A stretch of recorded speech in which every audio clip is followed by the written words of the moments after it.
జయ జగదంబే. ఈ ఈవేళ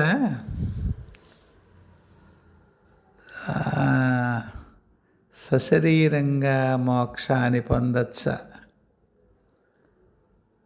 అనే ప్రశ్నని ప్రయత్నం చేస్తాను. ఎప్పట్లాగే నేను కేవయటమ్మా ఏమిటంటే నా చెప్పేదానికి ఎటువంటి శాస్త్ర ప్రమాణము ఉండదు. నేను సంస్కృతం చదువుకోలేదు, పురాణాలు ఇతిహాసాలు ఏవీ చదువుకోలేదు, అక్కడక్కడ విన్నవి. నేనేమన్నా చెప్తే నాకు అంతఃస్ఫురణగా అమ్మ చెప్పిందని నేను అనుకున్నవి, మళ్ళీ అమ్మ చెప్పిందంటే దానికి ఏ నిదర్శనం ఏమిటి అన్నారు అనుకోండి, లేదు నిదర్శనం నా దగ్గర ఏమి. కానీ పూర్వం నిదర్శనాలు ఇచ్చేది కూడా వాటి గురించి ఎప్పుడో మాట్లాడుకుందాం. కొన్ని ఇచ్చింది ఇవ్వలేదనడానికి వీల్లేదు. ముందు మీరన్నది సత్యవాణి గారు రామకృష్ణ పరమహంస చూశారు చెవిలో చెప్తుంటే, రామకృష్ణ పరమహంస ఏం చూశారో దాన్ని నేనేమీ ప్రశ్నించను. చూసే ఉండొచ్చు, అలా పొందిన వాళ్ళు చూశారేమో. నాకున్న సమాచారం, నాకున్న అవగాహన గుర్తుపెట్టుకోండి. ప్రతి సందర్భానికి, ప్రతి ప్రాంతానికి, ప్రతి వయస్సుకి, ప్రతి అవస్థకి దేనికి తగిన దుస్తులు దానికి ఉంటే, పెళ్ళిలో పట్టు చీర కట్టుకుంటాం, వేసంకాలంలో కాస్త నూలు చీర కట్టుకుంటారు, లేదా నూలు బట్టలు చొక్కాలు పంచెలు కట్టుకుంటారు. ఆంధ్రదేశంలో ఎక్కువ నూలు వేసుకుంటూనే బాగుంటుంది. ఇంకా దక్షిణాదికి వెళ్తే కూడా మొత్తం భారతదేశం మొత్తం నూలే బాగుంటుంది, కాలాన్ని కాస్త పక్కన పెడితే. మనం వెళ్తున్నాం అన్నాక కాశ్మీర్ వెళ్తున్నాం ఏదో కారణం చేత, అడుగుతాం ఆ టూర్ కండక్ట్ చేసే ఆయన్ని, ఏమండి ఉన్ని బట్టలు తెచ్చుకొని తీరాలా, ఉల్లెన్ డ్రెస్సు మీ ఇష్టం అమ్మా, భరించగలిగితే వచ్చేసేయండి, ఏముంది మామూలు బట్టలే వేసుకురావచ్చు. ఇవి వేసుకోకుండా ఉంటే మంచిది, మామూలు బట్టలు. అక్కడ ఉల్లెన్వే బెటరు, కాశ్మీర్లో బాగా చల్లగా ఉంటుంది. ఓ మాట అంటాడు, మనం వెళ్ళిపోతాం అనుకోండి ఆ డ్రెస్సులో, ఏమవుతుందమ్మా అక్కడ చలిగి చచ్చిపోతాం కదా. చిన్నపిల్లలు అడుగుతారు చెరువుకి వెళ్ళినప్పుడు, ఇప్పుడు ఏం కట్టుకోను నేను అని. ఓ 5-6 ఏళ్ళ పిల్లాడు అడిగారు అనుకో, అమ్మ ఉడితే ఎదవా ఏం కట్టుకుంటావు, ఏమీ కట్టుకోక్కర్లేదు, ఓ లాగేసుకురా, చెరువులో దిగడానికి ఏం కట్టుకుంటావురా అంటుంది. చెరువులో దిగేప్పుడు బట్టలు ఏం కట్టుకుంటాం, పిల్ల అయితే చిన్న లాగులు, పెద్దవాళ్ళకి తప్పదు కాబట్టి. ఏదో నేను పల్లెటూళ్ళలో స్నానాలకి వాటికి నదుల్లో స్నానానికి వెళ్ళినప్పుడు అలా ఏ తలానికి ఆ తలం, ఏ లోకానికి ఆ లోకం, దాని మర్యాద, దాని సంబంధించిన దాని తగిన ఉపాధి అంటే శరీరం. దైవం నిర్ణయించిందమ్మా, అది డిజైన్ చేసి ఉంచుతారు. కింద లోకాల్లోకి రావడానికి మీకు ఇదివరకు నేను చెప్పాను, అమ్మకి చాలా ఇబ్బంది అవుతుంది. అమ్మ ఏమిటి, దేవతలందరికీ ఇబ్బందే, దేవతలందరికీ ఇబ్బంది. ఇక్కడ శరీరాలు చాలా సాంద్రంగా ఉంటాయి, చిక్కగా తేలిగ్గా ఉండవు. దేవతలు తేలిగ్గా ఉంటారు. దేవతలు ఏం కర్మమ్మా, దెయ్యాలు కూడా తేలిగ్గానే ఉంటాయి. అయితే కిందకు వచ్చే కొద్దీ, అంటే మన లోకాల దగ్గర భూమికి ఇంకా కిందకి వెళ్ళే కొద్దీ శరీరాలు సాంద్రంగా అవుతాయి. పైకి వెళ్ళిన తర్వాత స్వర్గాది లోకాల్లో కేవలం కాంతి దేహాలతో ఉండేవాళ్ళు ఉంటారు.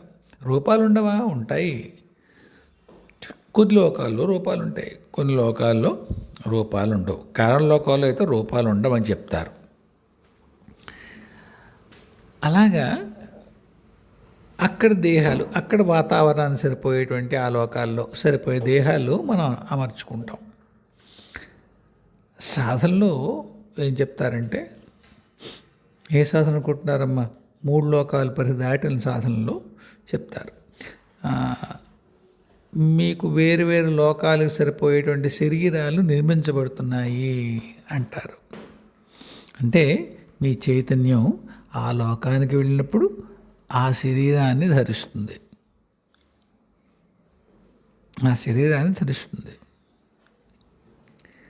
కాబట్టి అక్కడ ఆ శరీరానికి అంతకుముందు ఏవైనా శక్తులు ఉంటే, లేదా ఆ లోకానికి సంబంధించిన శక్తులు ఏమైనా ఆ శరీరానికి దఖలు చేయబడి ఉంటే ఆ శరీరానికి ఆ శక్తులు కూడా ఉంటాయి. దాని జోలికి మళ్ళీ ఇంకోసారి ఇప్పుడే పెడదాం. మీ ప్రశ్నకి సమాధానం చెప్తానమ్మా, నేను ఎక్కడికో వెళ్తాను అనుకోకండి. మా తమ్ముడు 2 ఏళ్ళైంది, మా పెద్ద తమ్ముడు కాలం చేశాడు. వాడు దీక్షితుడు. చెండి అంటే బాగా ఎక్కువ చెండీ పాఠం చేశాడు. అర్చనలు ఏవి చేశాడు షోడశికి, లలితా పరమేశ్వరికి, కానీ ఎక్కువ చెండి చేసేవాడు.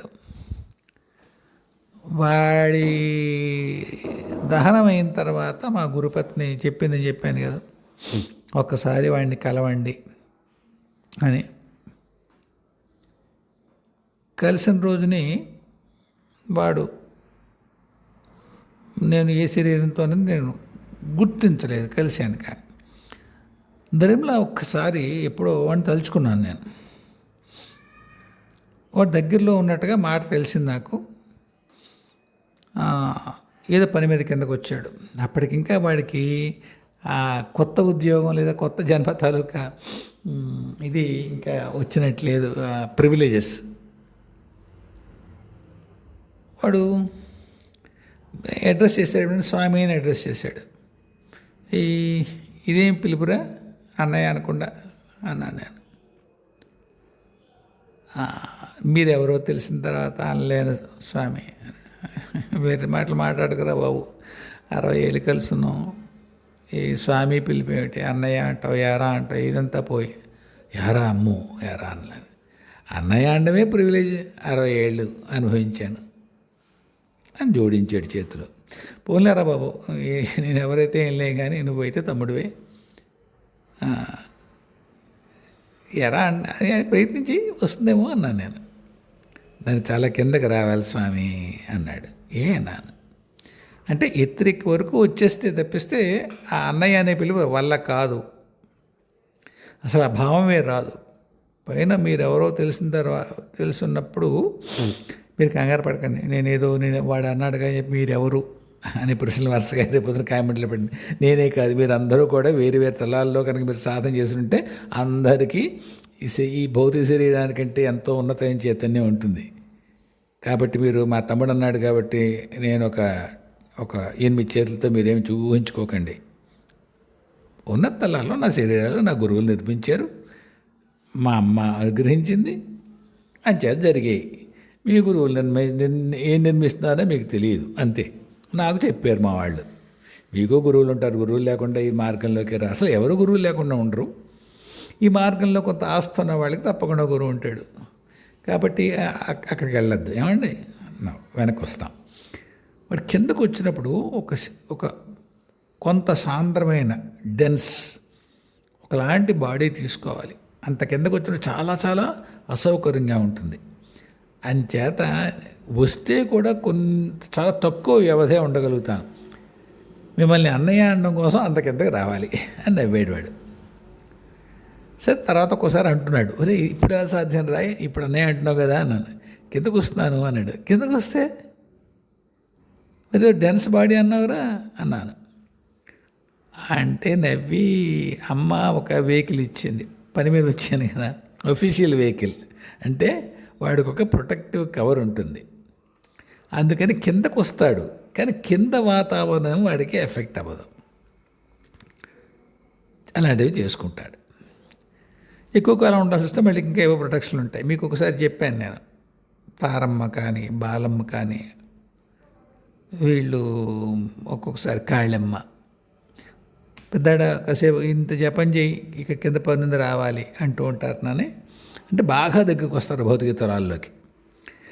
కాబట్టి ఇవంతా ఏమిటి నేను చెప్తున్నది, ద హోల్ పాయింట్ ఈస్, ఈ భౌతిక శరీరాన్ని పై వరకు తీసుకెళ్లేందుకు ఎవరు ఇష్టపడరమ్మా. సశరీరంగా స్వర్గానికి మోక్షానికి ఎందుకు? చెరులో ములిగారమ్మా, బెడ్రూమ్లోకి వెళ్ళిపోతారా తడిబట్టలతో? రాణిస్తారు. ఎవరు ఏమన్నారు మిమ్మల్ని? మీ ఇల్లు మీ ఇష్టం వచ్చిన తిరగచ్చు. తడిబట్టలతో తిరుగుతారా? బాగుంటుంది కదా, హాయిగా పొడిబట్టలు కట్టు తిరుగుతారు. ఇంట్లో ఏ బట్టలు కట్టుకోవాలో అది. బాత్రూంలోనో చెరువులోనో మరొక చోట ఉండే ఆ డ్రెస్సు అది బయట ఎందుకు వేసి తిరుగుతాం మనం?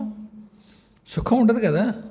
అలాగే భూమి మీద ఉండేటువంటి ఈ శరీరాన్ని తీసుకుని స్వర్గాది లోకాలకి ఎవరెడతారమ్మా? కృష్ణుడికి అంత దగ్గర వాళ్ళు. పాండవులే ఎక్కడికక్కడ శరీరాన్ని వదిలిపెట్టి వెళ్ళారు, గమనించారా? ఆఖరిని అది ఏదో అంటారు, ఏదో పర్వం, స్వర్గారోహణ పర్వమా ఏదో అలా విన్నాను అంతే, ఎవరు చెప్తుంటే. అందరూ రాలిపోతారుగా, అందరి భౌతిక శరీరాలు రాలిపెడుతాయి. ధర్మజుడు వెళ్ళాడు, ఏం వెళ్ళాడో ఆయన ఎంత సూక్ష్మ, భౌతిక శరీరం లేదేమో, భౌతిక శరీరం లాంటి రూపం ఇంకా కలిగి ఉందేమో. ఈ రూపం ఉంటుందని కూడా ఏం లేదు, మీరు గుర్తించండి. అక్కడికి వెళ్ళిన తర్వాత మీకు ఆత్మతో మీకున్నటువంటి పరిచయాన్ని బట్టి మీకు ఆ రూపం తెలుస్తుంది. ఇప్పుడు నేను చాలాసార్లు అంటాను, అమ్మ కళ్ళు ఎలా ఉన్నాయో ముక్కు ఎలా ఉన్నాయో తెలియదు, కానీ బాలమ్మని తెలిసింది, బగలమ్మని తెలిసింది. ఎలా తెలుస్తుంది? రూపం చూడలేనప్పుడు, ఇంద్రియాలతోటి గుర్తించేటువంటి స్థితి కానప్పుడు నేను ఎలా చూసినట్టు అక్కడ వాళ్ళని చూడడం ఏం లేదు. మీరు లలితా సహస్రం అంటారే, తన్మాత్రలని, పంచతన్మాత్ర సాయక, అలా ఆ తన్మాత్రలు కొన్నిసార్లు వాడడం మన పైకి వెళ్ళే కొద్దీ అవి అక్కర్లేకుండా కూడా తెలుస్తుంది. ఇంకా విచిత్రం తెలుసా అండి? చెవులతో చూడగలరు, చర్మంతో చూడగలరు, గోళ్లతో వినగలరు. మరీ వెరైటీగా ఉందండి? లేదు, వాస్తవమే, అది వాస్తవమే. ఎందుకు? ఆ తన్మాత్ర పనిచేస్తుంది. బయట ఉంటే ఏముంటే ఇది పరికరం. కాకపోతే వినడానికి ఒకలాంటి ఇంజనీర్డ్ ఆపరేటస్, వినేందుకు అనుగుణంగా తయారు చేయబడిన ఒక, కానీ వినే శక్తి అది పూర్తిగా అతీంద్రియమై ఉంటుంది. చూడండి, ఎంతోమంది మనమే వింటాం కదండి, కళ్ళకి గంతలు కట్టేసుకుని మోటార్ సైకిల్ నడిపిస్తారు. ఎలా? కళ్ళు చూడలేదుగా, రంగులు చెప్తారు. కళ్ళకి చేతులు మీరు కట్టేస్తే రంగులు చెప్తారు. కాబట్టి ఈ శరీరం అనేది అవసరం లేదమ్మా, పట్టుకెళ్ళకూడదు పైకి. మరి ఎవరెవరినో పట్టుకెళ్ళారు కదా అమ్మ, చాలాసార్లు ఇవి కథలన్నీ కూడా అర్థవాదాలు అయి ఉంటాయి. అర్థవాదాలంటే ఒక పాయింట్ని మనకి తెలియజేయడం కోసం అలా చెప్తారు. అంతేగాని ఒక విమానం వచ్చి అందులో సశరీరంగా ఈ భౌతికమైన శరీరం పుచ్చుకొని పైకి వెళ్ళి వాళ్ళకే బాగుంటుంది కదమ్మా. అక్కడ అందరూ హాయిగా తేలిగ్గా ఉంటే వీళ్ళొకళ్ళు 70 కేజీల శరీరం పట్టుకెళ్తారా పైకి? వృధా, వృధా. అలా చెయ్యరు. మరి నిజంగా అది కేవలం అర్థవాదం అయితే కొంతమందికి ఎందుకు చెప్పారండి? ఓ తుకారాంకో రామదాసుకో ఎక్కడ చెప్పారు? అక్కడ కూడా అంతటి ఏమంటుంది దాన్ని, వెసులుబాటు, వాళ్ళ భక్తికి మెచ్చి ఉన్నవాడు ఉన్నట్టుగా వచ్చేసి ఆ శరీరం వదిలిపెట్టడం ఇది గోలక్కర్లేదులే అని చెప్పారనుకోండి, ఇంకొద్దిగా ఒక స్టెప్ ఎదురుకెడతాను. ఆ శరీరం ఎక్కడుందో మనకి తెలియదు, అంతే. చాలా దుర్మార్గంగా మాట్లాడుతున్నారండి మీరు అని మీకు అనిపించవచ్చు. అంటే నేను ఏమంటున్నాను, ఒకవేళ కొండకొచ్చు శరీరంతో ఎక్కడి నుంచి బయలుదేరినా స్వర్గమో వైకుంఠమో మరొకటో, అక్కడికి వెళ్ళేసరికి ఈ శరీరం ఉండదు. అక్కడ ఏది సరైందో అక్కడది. అంటే మీరు చంద్రమండలం వెళ్ళాలి లేదా స్పేస్లోకి వెళ్ళాలనుకోండి అమ్మా, మీరు ఒకలాంటి బట్టలు వేసుకెళ్తారు. ఇంట్లో మీరు మీ పిల్లలు ఎవరు అడుగుతారు, ఇప్పుడు అమ్మ నువ్వు అక్కడికి వెళ్తావు కదా, మీ వయసు ఏమన్నా తెలియదమ్మా, మామూలుగా చెప్తున్నాను. అమ్మో అక్కో పిల్ల మీ ఇంట్లో వాళ్ళు ఎవరో అడుగుతారు, ఇప్పుడు ఆ స్పేస్లోకి వెళ్తావు కదా, ఇలాగే వెళ్ళిపోతావా? మన ఇంట్లోంచి అయితే అవే బట్టలతో వెళ్తాం. స్పేస్ స్టేషన్కి వెళ్ళిన తర్వాత బట్టలు మార్చేసుకుంటాం. అక్కడ స్పేస్ షూట్ ఏదైతే ఉంటుందో అది వేసుకుని వెళ్తాం. ఇంట్లో వాళ్ళకి చిన్నపిల్లాడు ఎవరో చూస్తాడు, వాడు ఏం చూస్తాడు? వాళ్ళ అక్కనో అమ్మనో పిన్నినో అత్తనో హూ ఎవర్ ఇట్ ఈస్ ఏం చూస్తాడు? మామూలుగా చీర కట్టుకుని స్పేస్ స్టేషన్కి వెళ్తాడు. లేదు ఖచ్చితంగా చెప్పగలను, మా అక్క చీరలోనే అక్కడ వెళ్ళిపోతుంది స్పేస్లోకి. వాడు తెలిసింది అదే. వాడికి అలాగే చెప్తారు. వాడికి ఎక్కువ ఏం చెప్పరు. ఒరే అక్కడికి వెళ్ళాక అక్క మళ్ళీ బట్టలు మార్చుకొని స్పేస్ బట్టలు వేసుకుంటుంది ఏం చెప్పకపోవడం. ఊరే పిల్లాడికి వాడికి అంతకంటే అవగాహన రాదు. వాడికి అదే బాగుంటుంది. అక్కడికి వెళ్ళాక బట్టలు వద్దు, ఇక్కడ నువ్వు వద్దు, అలా అయితే వెళ్ళొద్దు అన్నాడు అనుకోండి. అక్క వెళ్ళదు అక్కడికి అయితే. అలాగా అది ఒకటి పిచ్చి పిచ్చిలా ఉంటాయి బట్టలు, నువ్వు మొహం మీద అవన్నీ పెట్టుకుంటావు, అవన్నీ వద్దు, నువ్వు బెసలు వెళ్ళకు అని పేచి పెట్టాడు. లేదురా అక్కకైతే అలాగే తీసుకెళ్ళిపోతారులే, చీర కట్టుకునే పెడుతుంది స్పేస్లోకి అని చెప్తారు పిల్లలకి. అమ్మయ్య విల్ బ్రీజ్ ఈజీ. ఏమన్నా మీరు ఎంత ఊహించేసి చెప్పేస్తున్నారా? ఏదో నిజంగా జరిగిందా? ఇంతకు భిన్నంగా ఉండే అవకాశం లేదమ్మా. సశరీరంగా పైకి వెళ్ళేటువంటి ప్రశ్న లేదు. వీళ్ళేం చేస్తారమ్మా? మీ అందరికీ కష్టం కలిగించే మరో సమాచారం చెప్తాను.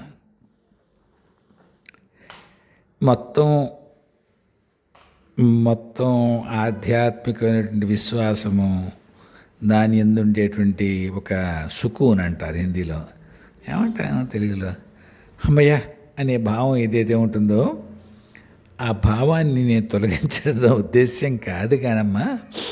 ఇప్పుడు వైకుంఠం వెళ్తారు. మన భూమి కంటే ఎంతో పెద్దది ఉంటుంది, వైకుంఠమైనా కైలాసమైనా. మీరు ఆయన వైకుంఠానికి తీసుకెళ్ళారు దూతలు అనగానే మీరు అక్కడ ఒక పాల సముద్రము, దాని మీద విష్ణుమూర్తి, ఎన్టీ రామారావు కంటే అందంగా, అది ఎన్టీ రామారావు అంత అందంగా, whoever it is, whichever way, అలా ఒక ఆయన ఉంటాడు. నారదుల వారు ఉంటారు, తుంబులు ఆయన పడుకోనివ్వకుండా, ఆయన పని చేసుకొనివ్వకుండా పక్కన వీళ్ళు ఇలా కొడుతూ ఉంటారు మ్యూజిక్. గరుడో పక్కని, అది ఫోటోలో ఊరికే రవివర్మ ఫోటోల్లో అలా ఉంటుంది. అలా ఏం ఉండరు అక్కడ వాళ్ళు. విశాలమైన లోకాలమ్మా. మీరు ఇండియా వెళ్తే అక్కడ నరేంద్ర మోదీ ఉంటాడు. ఎక్కడ ఉంటాడు? వాళ్ళు ఆయన ఏదో జనపదం ఏదో మార్గం ఉంటుంది కానీ లోక్ కళ్యాణ్ మార్గం ఏదో, అందులో ఉంటాడు ఆయన. అమ్మ ఢిల్లీ వచ్చిన ప్రతి వాళ్ళు కూడా లోక్ కళ్యాణ్ మార్గం వెళ్ళిపోయి ఆయన ప్రధానమంత్రి గదిలో కూర్చొని వెళ్ళి చూస్తూ ఉంటారమ్మా. పక్క అమిత్ షా, ఇంకో పక్క ధోవలు, ఇంకోళ్ళు అందరూ నుంచి ఉంటారు. ఈయన అందరితో మాట్లాడుతుంటాడు 24 గంటలు. మనం చూస్తూ ఉంటాం ఫోటోలలో, ఏం ఉంటుంది కదా. ఆయన కొంపపోతూ ఉంటాడు, తింటూ ఉంటాడు, ఆఫీస్ పనులు చేసుకుంటూ ఉంటాడు. ఢిల్లీ ఎంత పెద్దది ఉంది, అంతకంటే పెద్ద ఇండియా ఉంటుంది. అవునమ్మా. తొక్కలో ఒక చిన్న దేశం భూమి మీద, అందులో చిన్న ఊరు అదే ఉంటే వైకుంఠం ఎంత పెద్ద ఉంటుంది. అక్కడ వైకుంఠానికి వెళ్ళిపోయిన అందరూ కూడా విష్ణుమూర్తిని చూస్తూ ఎదుగుండా కూర్చోవచ్చు అనుకుంటున్నారేంటి మీరు? ఉండదమ్మా. ఇక్కడికంటే బాగుంటుంది. విష్ణుమూర్తి దర్శనం అంత సులువు కాదు. ఒకసారి ఎక్కడో అంటాడు గరుత్మంతుడు, ఆయన వచ్చినప్పుడు ఒక కాంతి పుంజం అలా నా మీదకి నా వీపు మీద ఎక్కినట్టుగా తెలుస్తుంది, వెళ్ళమని ఒక సూచన ఉంటుంది, కదులు నాయనా అనే సూచన ఉంటుంది. స్వామిని నేను చూసిందే తక్కువ అంటాడు ఆయన. అవి అందరికీ కనిపించే రూపాలు కాదు. సరే, మీరు అడిగిన ప్రశ్న ఎక్కడికో శాఖా చక్రవర్ణి చేస్తున్నాను అనుకోకుండా సంబంధం ఉన్నదే. ఇప్పుడు వీళ్ళందరూ వెళ్తే కూడా ఇంకలాగా స్వామిని చూస్తూ ఉండిపోతారు అనుకుంటున్నారా? ఏముండదు. వైకుంఠానికి వెళ్ళిన వాళ్ళు కూడా తిరిగి వస్తారు. నాకు తెలిసిన 2 వ్యక్తులు వచ్చారు. ఒకరు మా నాన్న, ఆయనకి రామం బాగా జపం చేసేవాడు, రామాయణం చేసేవాడు. కానీ ఆయనకి విష్ణుమూర్తి ఇష్టంట, చతుర్భుజ విష్ణువు. శరీరాన్ని వదిలిపెడుతూనే ఎథరిక్ బాడీ తీసుకోకుండానే డైరెక్ట్గా త్రూ యాస్ట్రల్ వెళ్ళిపోయాడు ఆయన వైకుంఠానికి. కొన్నాళ్ళు అక్కడ ఉన్న తర్వాత వెనక్కి వచ్చి ఆయన అనుభవించాల్సిన కర్మలు ఏవో మధ్యలోకాలు, నరకం, మరొకటం ఏదైనా కానివ్వండి,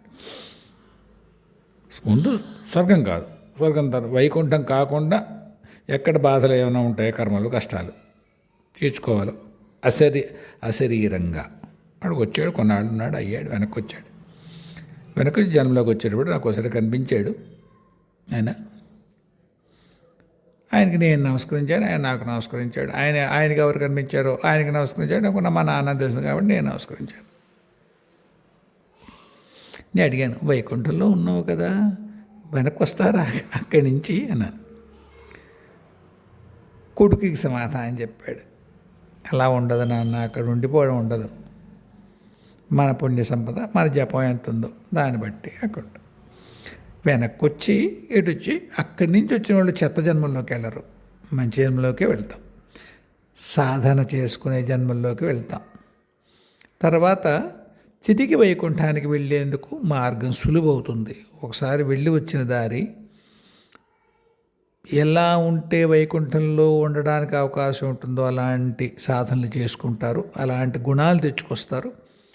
కాబట్టి ఎక్కువ జన్మలు మళ్ళీ భూమి మీద అక్కర్లేకుండా మరి కొన్ని కర్మలు మళ్ళీ వేరే కర్మలు చేసుకుంటారు, మళ్ళీ వాటికి సంబంధించిన అనుభవాలు ఉంటాయి.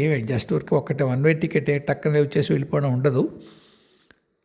ఏం చెప్తున్నానంటే అటువంటి లోకాలకు వెళ్ళినప్పుడు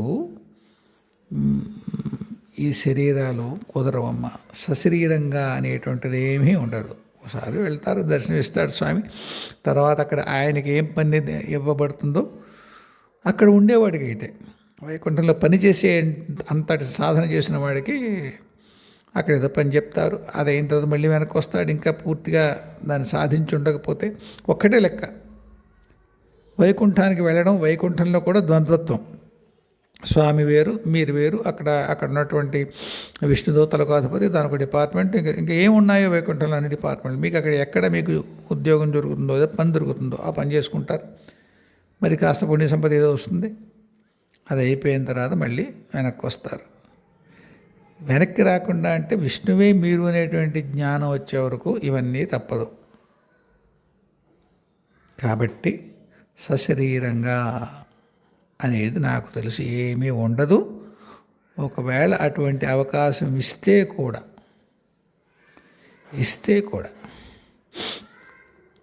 వెళ్ళరు.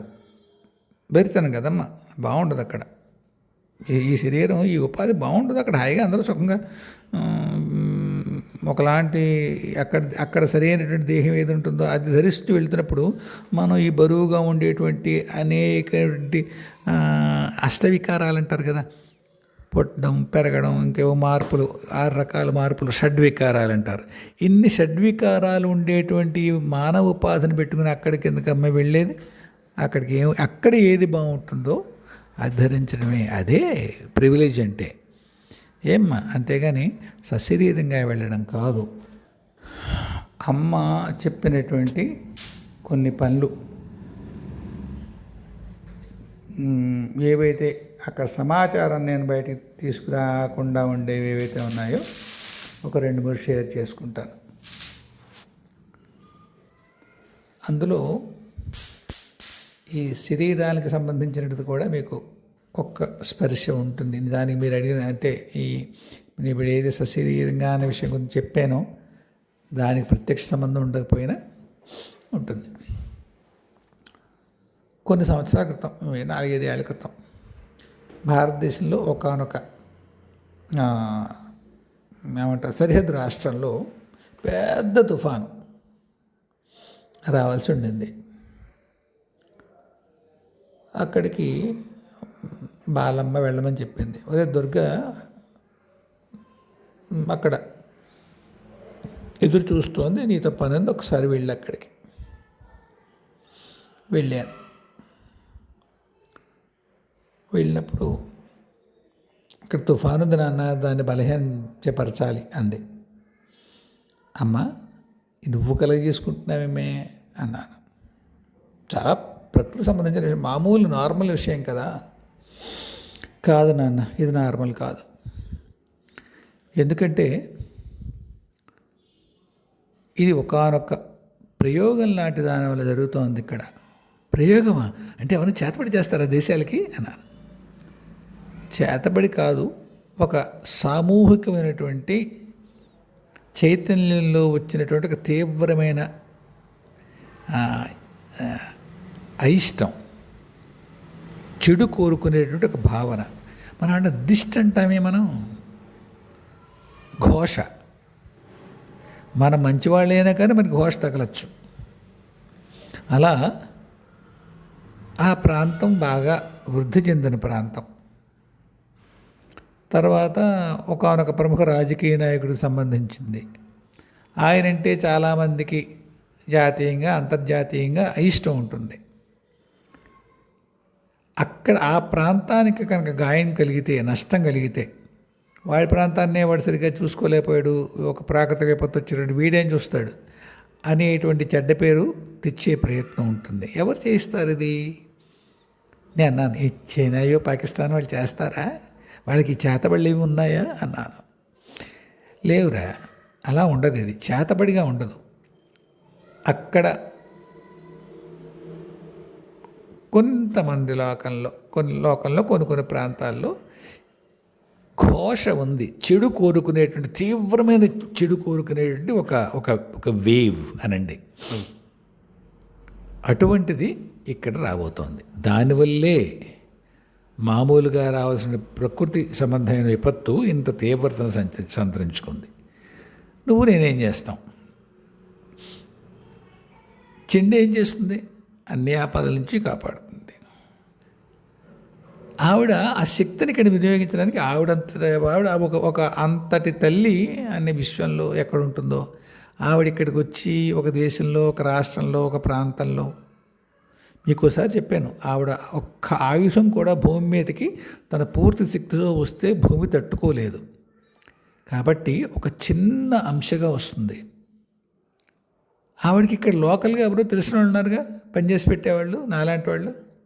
నాలా ఎంతమందిని పిలిపించిందో, మా చేత కొన్ని ఏవో చేయించింది ఆవిడ. అక్కడ చేయించడం వల్ల ఆ తుఫాన్ తాలూకా తీవ్రత అస్సలు లేకుండా పోయింది. వచ్చింది తుఫాను, దానికి ఎంతటి తీవ్రత చెప్పబడిందో అందులో 10వ వంతు కూడా జరగలేదు. అప్పుడే ఇలా వెళ్తున్నాను నేను పల్నా రాష్ట్రానికి, ఇక్కడ అమ్మరమ్మంది వెళ్తున్నాను అన్నాను మా ఆవిడతో. వెళ్ళామంటే మీకు ఎప్పట్లాగే సూక్ష్మలోకంలోనే వెళ్ళాం. నాకేం చెప్పదా అమ్మ అంది నా భార్య. ఆవిడికి కిందకి అన్నీ తెలిసి ఇలా ఏర్పాటు జరగలేదు ఆవిడికి. ఎందుకంటే అప్పుడు ఆవిడ అలా అనుకుంది. ఆ పైన ఉన్నప్పుడు ఏమిటో మరి ఎందుకో తెలియదు, తెలిస్తే కొన్ని తెలియవు. సరే చెండెమతో అన్నాను, అమ్మా మా ఆవిడ సాయం చేస్తానంటుంది, రావచ్చా అని. ఆవిడ నవ్వి, అది నాతోటే ఉందిలే, ఇప్పటికే ఉంది నాతో అంది.